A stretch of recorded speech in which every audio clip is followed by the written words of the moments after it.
Dende fai 6 anos e todos os meses, a plataforma de migrantes retornados maniféstase ante as axencias tributarias de toda Galicia. Reclaman unha pensión xusta e cas mesmas condicións fiscais que o resto de xubilados. A convocatoria de eleccións volve a supoñer un novo atranco. Nos obligan a facer a declaración da renda e, ademais, cotizan.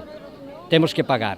E iso quere decir, cando mínimo, un mes de soldo.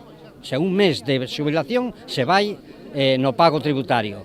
Mentras que o resto de pensionistas españois, todos os demais, que non estuveron na emigración, que traballaron aquí neste país, teñen un baremo de 22.000 euros, o sea, por menos de 22.000 euros non teñen que facer a declaración da renta ni pagar. Entre as súas reivindicacións solicitan unha facenda galega propia sen recibir ningún apoio por parte da Xunta. En esta ocasión tamén se mostran molestos co goberno do Partido Socialista, co que tiñan un acordo que non se levará a cabo.